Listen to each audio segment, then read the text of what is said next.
이 아침에 함께 보실 하나님의 말씀은 고린도후서 5장 17절에서 21절입니다.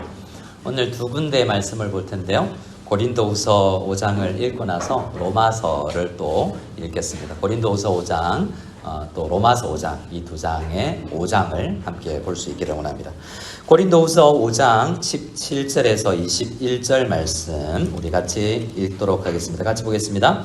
그런즉 누구든지 그리스도 안에 있으면 새로운 피조물이라. 이전 것은 지나갔으니 보라 새 것이 되었도다. 모든 것이 하나님께로서 났으며 그가 그리스도로 말미암아 우리를 자기와 화목하게 하시고 또 우리에게 화목하게 하는 직분을 주셨으니 곧 하나님께서 그리스도 안에 계시사 세상을 자기와 화목하게 하시며 그들의 죄를 그들에게 돌리지 아니하시고 화목하게 하는 말씀을 우리에게 부탁하셨느니라. 그러므로 우리가 그리스도를 대신하여 사신이 되어 하나님이 우리를 통하여 너희를 관건하시는 것 같이 그리스도를 대신하여 간청하노니 너희는 하나님과 화목하라. 하나님이 죄를 알지도 못하신 이를 우리를 대신하여 죄로 삼으신 것은 우리로 하여금 그 안에서 하나님의 의의가 되게 하려 하심이라. 아멘. 가까이 있는 분에게 한번 인사를 하겠습니다. Who are you? 영어로 물었으니까 영어로 답을 해야 되겠죠? 我是 이러면 안 됩니다. 자, 그런데 자, 앞에 의문 대명사 있죠? 질문할 때 Who are you? 또 뭘 할 수 있습니까? 영어로 Where are you? 앞에 바꿔보죠. 또 뭐가 있습니까? What are you? 넌 뭐냐? 또 그런데 제가 한때 성경 번역 선교사를 꿈꿨고 하나님께서 중국어로 부르실 때 사실은 선교사 되고 싶어서 신학교를 갔는데 선교 지향적 목회를 했으면 좋겠다는 생각이 가장 강할 때였고 그때 하나님께서 저를 부르신 것 같아요. 중국 가면 내가 선교하는 것보다 성도님들이 복음을 가지고 흩어지면 훨씬 선교가 잘 되겠구나 이런 생각을 하면서 선교 지향적 교회를 꿈꾸면서 왔던 것 같습니다. 얼마나 이루어졌는지는 잘 모르겠지만 제가 그 선교 훈련을 받을 때 성경 번역 선교사님이 특히 또 되고 싶었거든요. 언어학을 했던 것도 성경을 번역하는 사람이 됐으면 좋겠다라는 생각을 해서 성경 번역 선교회에 가서 훈련을 받았었는데 그 성경 번역 선교사는 언어학 석사나 박사분들이 하거든요. 그래서 언어학 박사 선배 선교사님이 성경을 번역하면서 중간에 와서 강의를 하는데 영어를 외국인 만나면 까만 피부 있는 애들이 한국인이라고 그래도 영어로 막 던지는 거죠. 근데 그 친구가 이렇게 묻더래요. Why are you?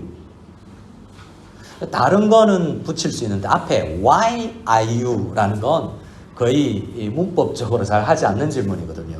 근데 그 선교사님이 집으로 돌아와서 진짜 훌륭한 질문이다. Why I am? 나는 왜 존재할까? 라는 생각을 해본 거죠. 오늘 로마서 5장과 고린도 후서 5장에는 우리가 가장 본질적으로 어떤 존재냐? 당신 누굽니까? 그러면 대부분은 명함을 꺼내면서 나는 부장, 차장, 어떤 사장, 법인장, 아니면 어떤 종업원, 엄마, 이렇게 이야기하겠죠. 근데 가장 본질적으로 당신이 누구냐라고 물으면 여러분은 뭐라고 대답할 것인가에 대한 이야기에 대한 답이 오늘 고린도 후서에 있습니다. 하나님 말씀을 함께 볼까요? 18절, 우리 17절입니다. 17절을 같이 한번 고린도 후서 5장 17절 같이 읽겠습니다. 시작. 그런즉 누구든지 그리스도 안에 있으면 새로운 피조물이라. 이전 것은 지나갔으니 보라 새 것이 되었도다. 고린도 교회와 로마 교회는 많은 문제들이 있었습니다. 그래서 문제들을 해결하는 여러 가지 이유가 있는데 회의도 많이 해야 되고 이렇게 저렇게 해결해야 될 다양한 것들이 많은데 바울은 항상 편지를 할 때 본질에서 먼저 출발합니다. 우리가 누구지? 야, 너희는 고린도 교회가 막 싸우고 사분오열되어 있는데 너희는 누구냐? 왜 나누어져 있느냐? 너희들이 나누어진 이유는 내가 쟤보다 낫다라고 생각해서가 아니냐. 12제자들이 쟤보다는 내가 낫지. 그러니까 안 되는 거죠.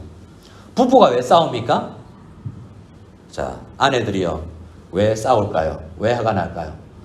못난 남편이 나보다 잘난 체를 하니까 기분이 나쁠 수도 있고, 내가 더 낫다라는 생각을 하지 않으면 싸울 일이 없는 거예요. 내가 부족한데 뭐 맞는 이야기죠. 그런데 이렇게 내가 누구냐라고 생각할 때 서로 잘났다라고 생각하니까 다툼이 생기게 되는 것입니다. 근데 사도 바울은 고린도 교회 성도님들에게 너희는 본질적으로 예전 사람이 아니고 예수 믿으니 새로운 피조물이야. 거기에서 출발해야 돼 라고 이야기합니다. 새로운 피조물이 뭐지? 라고 이야기하는데 말씀 안에서 좀 바꿔져 갑니다. 18절 말씀을 같이 읽어볼까요? 18절 말씀을 같이 읽겠습니다. 시작. 모든 것이 하나님께로서 났으며 그가 그리스도로 말미암아 우리를 자기와 화목하게 하시고 또 우리에게 화목하게 하는 직분을 주셨으니. 자, 우리는 새로운 피조물이라는 이야기를 18절에서는 뭐라고 이야기하냐면 따라해 주시겠습니다. 하나님과 화목된 사람. 화목이라는 말은 히브리어로 하면 헬라어지만 이 성경은 히브리어로 하면 하나님과 샬롬, 어떤 껄끄러움도 하나님과 관계에서 없는 거예요. 근데 새로운 피조물은 하나님 앞에 섰을 때 당당하게 설 수 있는 하나님 앞에. 근데 이전에는 그렇지 않았다는 거죠. 우리는 새로운 피조물인데요. 이제 하나님의 원래 피조물이었는데 하나님 앞에 껄끄럽게 서 있는, 가까이 갈 수 없는 존재였어요. 18절에 모든 것이 하나님께서로부터 났거든요. 이 세상에 하나님께서 창조하지 않은 게 어디 있습니까? 근데 유일하게 사람만 창조주 하나님 말씀을 안 듣는 거예요. 아담이 그랬죠. 자기 잘난 맛에 하나님 명령 무시하고 내 마음대로 살았다가 우리 후손들이 이런 거잖아요. 지금도 마찬가지입니다. 지금도 바람이 하나님께서 불면 불고 모든 자연 만물이 하나님 뜻대로 움직이는데 사람만 하나님 말을 안 들어요. 근데 새로운 피조물이 되었는데도 불구하고 말이죠. 원래 하나님이 창조하셨을 때 그냥 둘째 아들이 집 나간 것처럼 말 안 듣고 내 마음대로 나갔던 피조물이 우리예요. 근데 하나님께서 피로 값주고 예수를 죽여서까지 살려서 새로운 피조물. 그러니까 우리 요한복음에 니고데모가 다시 새로운 피조물이 되는 방법은 자기 열심으로 되는 게 아니고 성령으로 예수 그리스도의 보혈로 새롭게 됐는데 새롭게 피조를 해놨는데도 하나님 말씀 안 듣더라는 거죠. 그래서 본질로 돌아가야 돼요. 너희 누구니? 하나님 피조물이야. 죄의 길로 나갔다가 너희를 위해서 먼 길로 갔던 너희를 위해서 예수께서 죽으셔서 하나님 아버지와 화목되지 않고 진노만 받을 수밖에 없는 너희인데 예수님께서 대신 진노를 다 받고 너희는 화목하면 돼 라는 거죠. 어떤 겁니까? 우리가 100억을 도대체 갚을 수 없는 돈을 빚졌는데 나 대신 정말 중국에서 미국에서 한국에서 제일 부자가 대신 갚아줬고 자 이제 가도 된다 라고 석박을 해주면 얼마나 큰 감격이겠냐는 거죠. 그런데 이 가장 우리의 본질적인 신분을 늘 잊어버리고 감격을 상실하는 게 또 우리들이라는 것입니다. 그런데 이 화목하게 한 사람에게는 또한 다른 그냥 그 신분으로서 누리기만 원하는 게 아니라 하나님께서 이제 어떻게 살라라는 직분이 주어집니다. 우리 18절을 같이 또 읽어볼까요? 18절입니다. 같이 읽겠습니다. 시작. 모든 것이 하나님께로서 났으며 그가 그리스도로 말미암아 우리를 자기와 화목하게 하시고 또 우리에게 화목하게 하는 직분을 주셨으니. 하나님 앞에서 샬롬, 하나님 감사합니다. 죄인인데 이렇게 불러주셔서 예배드리고 찬양 드릴 수 있게 되었습니다. 아멘 하고 흩어지면 안 된다는 거예요. 그건 시작이고 우리 모든 성도에게는 이제 여러분 명함에 있다면 명함의 모든 엄마, 아빠, 회사 직책 위에 더 기본적인 직업이 있는데 따라합시다. 화목하게 하는 직분. 우리 교회가 직분, 그러니까 목사, 장로, 안수집사, 권사라는 교회의 특별한 직분으로 부르심이 있지만 모든 그리스도인에게 동일한 직분이 있다는 거예요. 우리는 하나님 아버지와 예수 그리스도의 보혈로 인해서 화목하게 되었기 때문에 그 사람은 자동스럽게 직업이 있다라는 것을 이야기하는 거예요. 그런데 고린도 교회만큼 로마 교회만큼 그 직업을 가장 기본적인 직업을 지키지 않은 교회가 없는 거예요. 로마 교회는요, 유대인들이 이렇게 예배드리러 왔는데요. 교회를 떠났다가 한 5년 만에 돌아왔거든요. 로마로 쫓겨났다가. 브리스길라와 아굴라가 클라우디오 황제 때 쫓겨나가지고 바울 만나서 신앙생활 하다가 이제 나중에 몇 년 지나서 로마로 돌아가 보니 이방인이 5년 동안 교회를 지켰어요. 그 교회 가보니까 옛날하고 다른 거죠. 페인트 칠도 새로 했고 의자도 바꿨고, 그래서 두 부류 가운데 아마도 이렇게 앉았겠죠. 이방인 한 줄, 유대인 한 줄. 다 그리스도인이에요. 다 예수 믿는 사람들이에요. 근데 유대인들은 생각합니다. 저것들 돼지 냄새 나는데 어젯밤에 돼지고기 구워 먹고 왔구나. 자기들 안 먹거든요. 어휴, 지저분한 것들. 손도 안 씻고 밥 먹는 것들. 나는 예수 믿어도 이게 더 가치가 있기 때문에 그 기준으로 보면 더러운 사람들. 이방인들은 어떻습니까? 이방인 그리스도인들은 우리가 지켰는데 지네들 뭐 하다가 5년 만에 굴러 들어와가지고 우리의 헌신과 열정과 땀은 니네들 모르잖아. 역사를 아니? 5년 동안 어떤 눈물과 고통이 로마에 있었는지 아니? 라고 바라보니까 아무것도 안 하고 다시 온 녀석들. 서로가 뭔가 내가 뭐 한 사람, 이거 하는 사람이라고 자기를 생각하니까 너무나 나와 다른 거죠. 여러분, 오늘 우리에게는 그런 모습이 없습니까? 우리의 가장 본질적인 신분은 새로운 피조물이요, 하나님 아버지와 화목된 사람이고, 그리고 그 자동적으로 우리에게 주어진 임무가 율법이 아니라 너무나 큰 은혜를 받았기 때문에 우리는 그 다른 사람들과 화목했으면 좋겠다는 것이 가장 큰 기대인데, 쟤와 화목하고 싶지 않은 게 우리의 가장 내면에 있는 거예요. 그렇지 않습니까? 여러분, 다 같이 하고 싶습니까? 다 같이 화목하고 싶습니까? 어떤 사람을 봤을 때 교회 안에서 야, 귀하다 이런 마음이 먼저 드세요? 왜 저러지? 이런 생각이 먼저 드세요? 바로미터가 그거예요. 아무리 못나도요, 기본적으로 우리는 다 똑같이 하나님 앞에 용서받은 새로운 피조물이라는 것만 생각하면 나머지 보이는 걸 다 배제하고 본질만 보면 서로 다 함께 할 수 있는데, 그게 참 어렵다는 것입니다. 어째 그렇게 할 수 있냐라고 하면, 여러분, 특히 사도 바울은 고린도 교회에 왔는데 욕을 많이 얻어먹었어요. 여러분, 직분을 가지게 되면 복음에 합당 화목하고 싶어서 열정으로 섬기면 섬길수록 욕을 얻어먹습니다. 혹시 성경에 고린도후서, 오늘 PPT에는 없습니다. 우리 앞에 있는 성경 구절이 있다면 한번 찾아서 읽어봤으면 좋겠습니다. 고린도후서 5장 우리 14절부터를 한번 읽어보다. 13절입니다. 13절의 말씀을 같이 읽겠습니다. 시작. 우리가 만일 미쳤어도 하나님을 위한 것이요, 정신이 온전하여도, 미쳤어도, 이거 설교 시간에 인사하기 굉장히 어렵기 때문에 안 시킵니다. 제가 대신해 드립니다. 옆 사람에게 이렇게 물어보면, 여러분 하지 마세요. 너 미쳤니? 왜 제가 저분을 봤을까요? 죄송합니다. 미쳤니? 이건 교회에서 들을 수 있는 거예요. 한마디, 한 방면은 좋은 거예요. 미쳤다는 이야기는. 한 부분은 욕을 담은 거죠. 미쳤다는 이야기는, 그 애는 거기에 미쳤다는 이야기는 엄청나게 빠져들었다라는 거예요. 근데 직분을 하다 보니까 미쳤단 말뿐만 아니라요, 너 왜 그래? 너 너무 나서지 마. 너 왜 그래? 라고 직분을 맡아서 고린도 교회 안에 가니까 사도 바울은 이런저런 이야기 너무 많이 듣는 거죠. 하고 싶지 않겠죠? 사도 바울은 따라합시다. 괜찮다. 교인들이, 성도들이 만나는 사람, 너 미쳤니? 뭐 했니? 해도 오케이, 그럴 수 있지. 나는 그래도 화평해야 돼. 나를 그렇게 욕하는 사람도 나도 그랬는데 라고 생각하며 인내하고 기다리고 그와도 화목하고 싶다라는 거예요. 왜 그렇게 할 수 있습니까? 14절입니다. 14절을 같이 읽겠습니다. 시작. 그리스도의 사랑이 우리를 강권하시는도다. 우리가 생각하건대 한 사람이 모든 사람을 대신하여 죽었은즉 모든 사람이, 사도 바울이 그렇게 살 수 있는 내공이 생긴 것은 그리스도의 사랑에 잡혔기 때문에, 강권한다는 것은 나를 무엇으로 지탱하고 있냐면 그리스도의 사랑으로 나를 지탱해 주기 때문에 할 수 있다는 거예요. 최근에 하동지역 목회자들이 만나서 물어봤는데요, 서로 이야기를 하다 보니 다 지친 거예요. 왜 지쳤냐?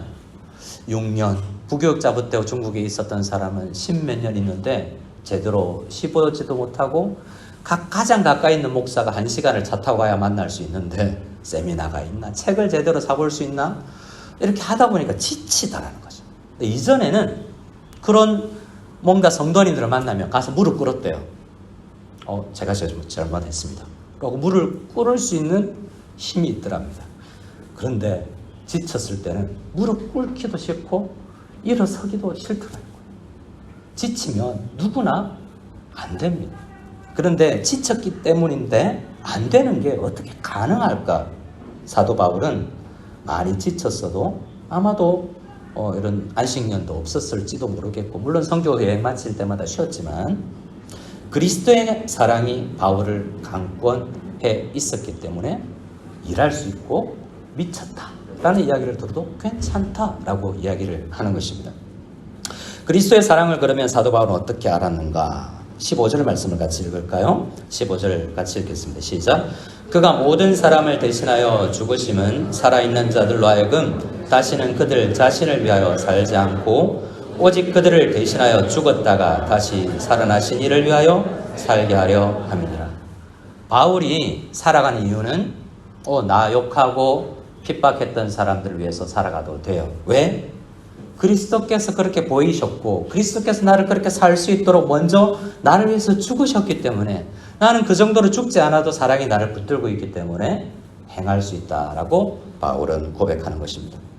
그래서 사도 바울의 새로운 피조물이라는 그 배경에는 앞에 예수께서 죽었고 나는 단지 나를 위해서 죽었을 뿐이라는 소식을 믿었을 뿐인데 나를 의롭다 하시고 나에게 성령을 보내주시고 보내주신 성령께 조금만 귀 기울였더니 그분이 나를 사랑으로 더 나아가게 하는 놀라운 선순환 가운데서 힘이 나더라는 것입니다. 지친 여러분, 무릎 꿇기도 힘들고 다가가기도 힘겹고 더 화목하기도 그리고 용기가 나지 않는 분들이 있다면 바라건대 그리스도의 사랑이 여러분을 강권해 주시기를 소원합니다. 소원합니다. 네. 로마서 말씀을 잠시 볼까요? 로마서 5장 말씀을 잠시 펴보겠습니다. 다시 이곳으로 올 것이기 때문에 우리 책갈피를 해놓으시면 좋겠습니다. 로마서 5장 말씀을 같이 읽어보겠습니다. 1절을 같이 읽겠습니다. 로마서 5장 1절입니다. 같이 읽겠습니다.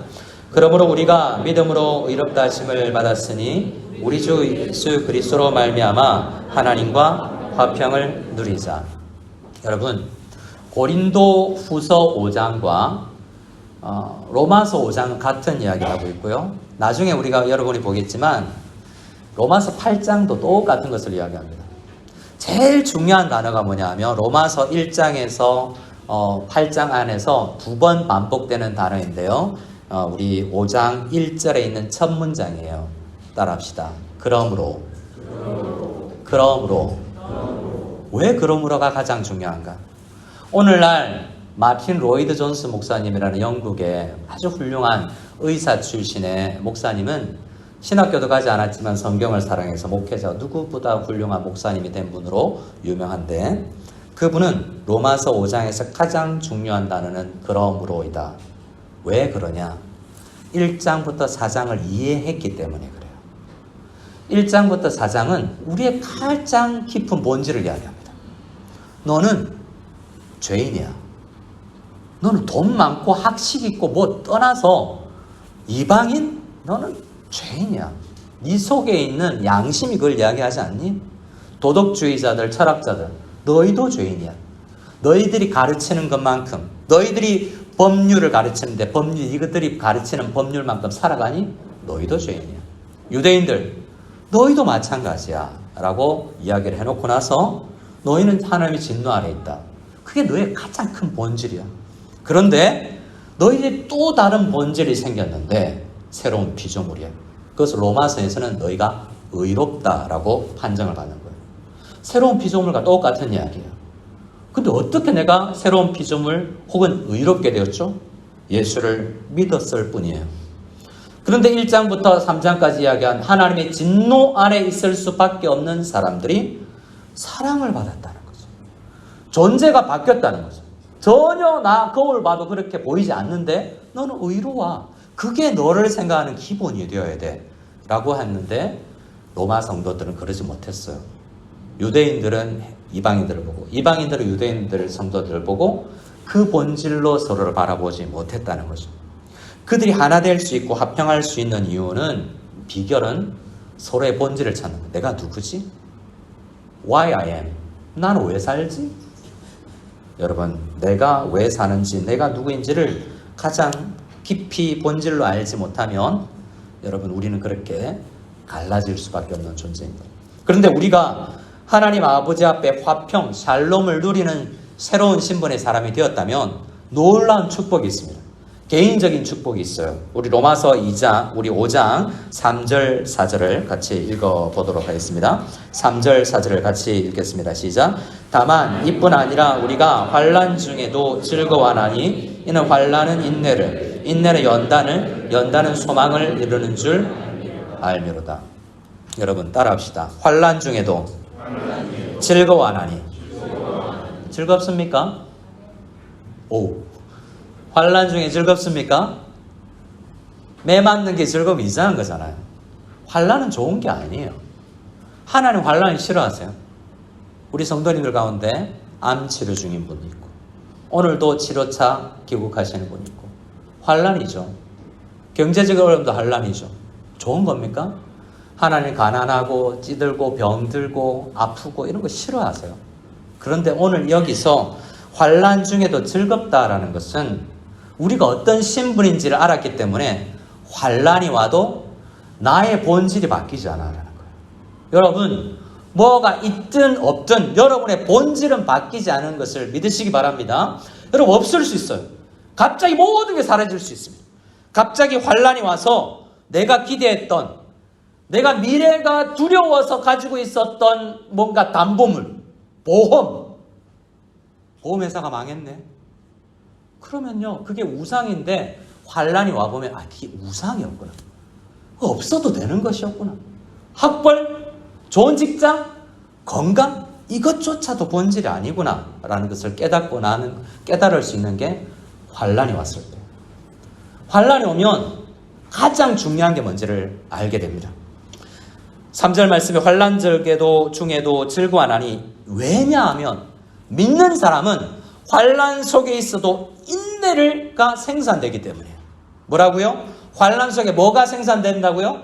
인내. 모든 성도가 환난이 왔는데 인내로 가지 않아요. 포기해버리고 도망가 버립니다. 교회 일이 좀 힘들다 싶으면 안 해요. 내가 주인이기 때문에 내가 왜? 아직은 아니야. 그 일은 딴 사람이 할 수 있지 생각하고 피할 수 있어요. 인내가 만들어지지 않습니다. 조금 어려우면 대한민국 교회는요, 교회를 떠나는 것으로 해결하려고 그래요. 인내가 만들어지지 않습니다.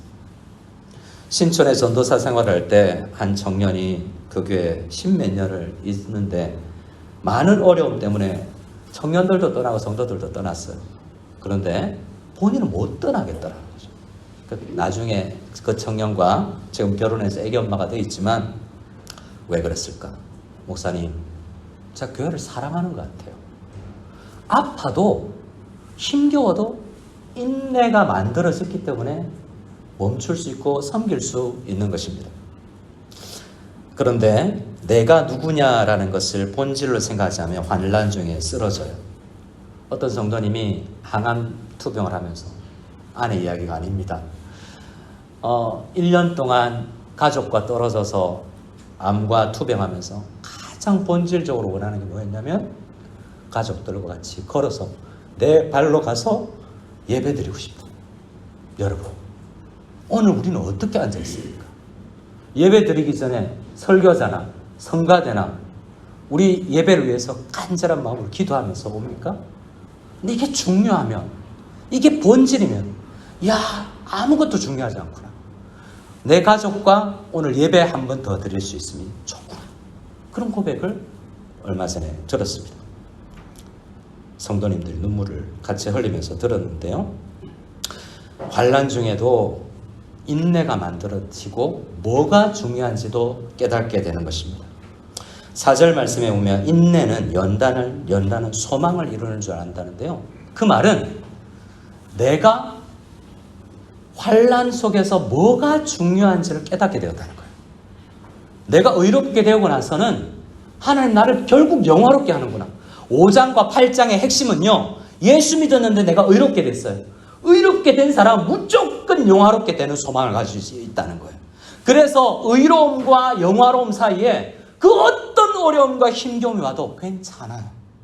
그걸 믿는 거예요. 소망이 영화이기 때문에. 근데 나를 의롭다 하신 분은 무조건 나를 영화롭게 하실 거기 때문에 내 연약함을 믿는 게 아니라 하나님의 강함을 믿는 거예요. 또 사도 바울이 우리가 그렇게 살 수 있는 이유를 몇 가지로 이야기합니다. 6절 말씀을 같이 읽어보겠습니다. 6절 시작. 우리가 언제요? 연약할 때 하나님께서 날 사랑하셨다라는 생각 때문이에요. 여러분 언제 하나님께서 여러분을 사랑하셨다고요? 연약할 때. 근데 지금 연약하십니까? 여러분 연약함 때문에 여러분을 안 사랑할까요? No. 여러분에게 찾아갈 때 이미 여러분은 연약했다라고 이야기합니다.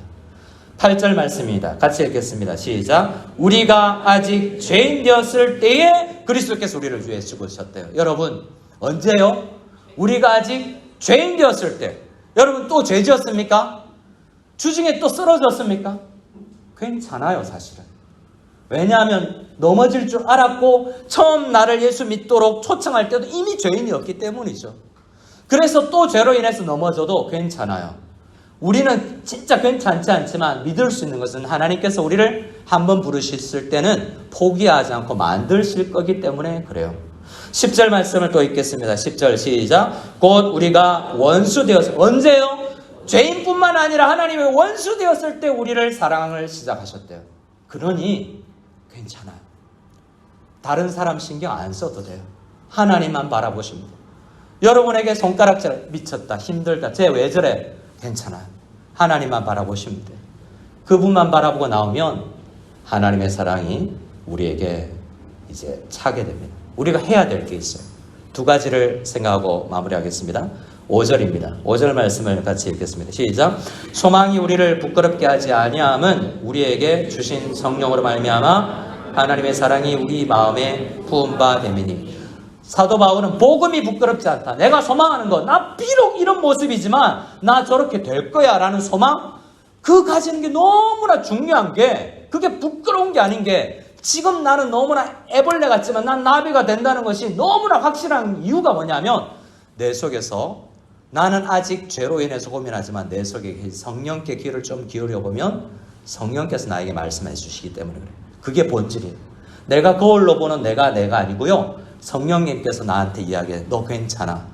너 내가 만들 거야 라는 약속인데요. 5절은 이렇게 이야기합니다. 제가 다시 읽어드립니다. 소망이 우리를 부끄럽게 하지 아니함은 우리에게 예수 믿을 때에 의롭다 부르실 때에 선물로 주신 성령이 우리 속에 계시면서 너 하나님의 사랑으로 마음에 가득해야 돼 라고 말씀해 주시는 거예요. 여러분 우리가 본질에 출신하기 위해서는 내 속에 계신 성령님께 기울여야지 내 머리에서 말하는 내 목소리라고 믿으면 안 돼요. 내 목소리에서 내가 이야기하기 때문에 맞는 것 같아요. 근데 그것도 나를 제대로 판단한 게 아니라 성경을 읽을 때 성령님께서 내 마음에 부어주시는, 혹 이 말씀을 들을 때 하나님께서 나를 그래도 사랑하셔? 이 음성이 들리면 나 못났는데, 나 부족한데 성령님께서 여러분을 사랑하신다 하면 마음에 그 사랑이 부어진 거예요. 여러분 우리 직분을 감당하기 위해서는, 화평하게 하는 직분을 감당하기 위해서는 성령님께 귀 기울여서 내가 하나님의 사랑을 받는 존재구나라는 것을 깨달아야 합니다. 우리 마지막 한 구절만 읽고 우리 마치겠습니다. 고린도후서로 같이 가보겠습니다. 고린도후서 19절 20절입니다. 18절에서 직분을 주신 주님께서 뭘 주시는지 19절을 같이 읽도록 하겠습니다. 19절 시작. 곧 하나님께서 그리스도 안에 계시사 세상을 자기와 화목하게 하시며 그들의 죄를 그들에게 돌리지 아니하시고 화목하게 하는 말씀을 우리에게, 하나님께서 우리를 부르시고 나서 하나님 아버지와 화목하게 하고 나서 직분을 주셨는데 너 화목하게 하는 직분이 있어야 돼. 근데 그 직분은요 언제만 가능하냐면 로마서 말씀에 의하면 성령에 귀 기울여서 성령께서 말씀하시는 사랑으로 내 마음이 가득 찰 때 화목하게 하는 직분이 감당이 시작돼요. 두 번째 19절에 화목하게 하는 말씀이 없으면 힘이 나지 않습니다. 목사도요, 말씀 전하지 않을 때는 아무것도 아니에요. 목사는 아무것도 아니에요. 그런데요, 하나님의 말씀이라면, 이게 제대로 전달된 하나님의 말씀이라면, 여러분, 사람 아무것도 아닌 사람이 전하는 건데 하나님의 말씀. 그래서 하나님의 말씀이 있으면 여러분이 아무것도 아니어도 내가 말씀대로 살고 말씀대로 행하고 말씀을 전하면 놀라운 능력이 나타날 것입니다. 그래서 성령으로 말씀으로 우리를 채운 사람들을 뭐라고 이야기하냐면 20절에서는 따라합시다. 그리스도를 대신하여 사신이 되어. 사신이 되어라고 이야기하지만 원어에서는, 영어에서는 We are Christ Ambassador라고 이야기해요. 나는 예수님의 대사야 라고 이야기하는 거죠. 아무나 대사가 아닙니다. 예수 믿어도 직분이 있지만 직분은 어떻게 감당할 수 있냐? 성령과 말씀으로 채워져야 감당한 것입니다. 우리 교회는 직분을 채우는데요, 우리 직분자들은 부족할 수 있습니다. 저도요, 여러분 모두요. 하지만 각오를 하시면 됩니다. 내 속에 계신 성령님께 집중하고 읽은 말씀에 내가 집중하겠다는 생각을 하면 되는 거예요. 그러면 그런 각오를 하시는 분들을 우리가 세우면 되는 것입니다. 그분들은 직분을 가지고 목사, 장로, 권사라는 직분을 가지고 일할 수 있을 것이고요. 우리는 타이틀 없이 그 직분을 행하는 거예요. 여러분 모두는 그 직분 없어도 나는 화평케 하는 직분을 가졌다라고 생각하고 주님의 대사다라는 믿음을 가지고 나아갈 수 있는 저와 여러분 다 될 수 있기를 소원합니다. 아멘. 우리 함께 찬양 드리겠습니다. 찬양 드릴 때 소원입니다. 하나님, 직분을 가졌는데 작은 것이어도 좋습니다. 여름 성경 캠프에 사진 찍는 것도 좋고 음식 하나 나눠주는 것도, 주고 나눠주는 것도 좋습니다. 어떠한 일이든 화목케 하는 직분이니 사랑으로, 성령 충만함으로, 말씀 순종으로 하게 하옵소서. 기도하는 마음으로 찬양 드리겠습니다.